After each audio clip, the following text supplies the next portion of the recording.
What is going on, guys? Smooth Racing it back with another video, and today it's the F1 show, my new series where I discuss real life Formula 1 topics while playing Formula 1 the game. So first of all then, we're going to be talking about who's going to be filling their remaining F1 2014 seats. There's 2 seats at Caterham for grabs and 1 seat at Marussia. So we're going to be going through the contenders and at the end making our predictions.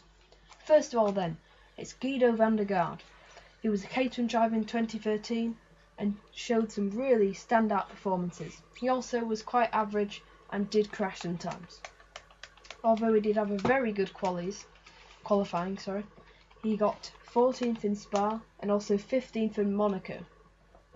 You could say he was lucky, but then again he did outclass his teammate and the Marussias in both of those sessions. He's quite mature now, he's 28, that might be partly why he was quite impressive. He did probably outclass Peak over the course of the season, especially towards the end where he was finding his feet. Obviously any rookie does crash and make mistakes, but it's a real champions are found when they can improve from that and learn, just like Grosjean did. So his best race finish was a 14th. Peak did get 14th twice, so you could say Peak outraced him, but Guido van der Garde is such a strong qualifier. And he also won the 2008 Formula Renault 3.5 series, so he does know how to win. So next up then, it's Alexander Rossi. He's 23 years old, he's won 2 BMW championships, and he's been a test driver with Caterham for 2 years. He knows the team, and he's also American, so American sponsors might want to come over, support their driver and sponsor Caterham. Although he is inexperienced and he hasn't raced for 2 years. Next up then, it's Charles Peak. Like Guido van der Garde, was a driver for Caterham in 2013. He's had 39 F1 starts, as he also had a season with Marussia. He's picked up 3 wins in GP2. His best finishes in 2013 were 14th in Malaysia and 14th in Korea. In 2012 he picked up that brilliant 12th place in Brazil, Marussia's best result of the season. He never won a series though before he got to Formula 1. He never won any junior formulae, which is quite disappointing, unlike some of his competitors has. He also had an average 2013. He's not very good in quali. He was out qualified many a time by Guido van der Garde in 2013.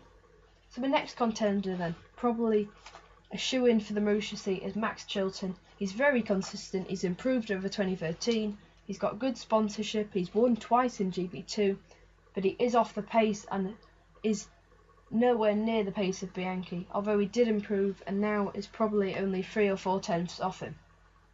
And he's also, like Charles Peak, and never won a championship before getting to Formula 1.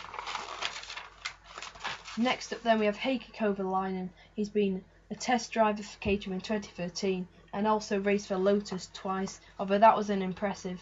Like his 2012 season, was quite unimpressive, although he did have a standout qualifying performance in Valencia.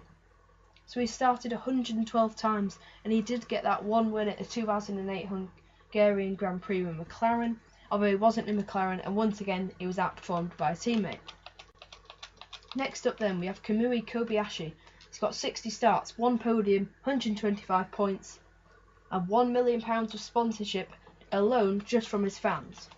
So he's a very popular driver, probably because he is Japanese, the only Japanese driver to sort of be in Formula 1 in recent years since Takuma Sato.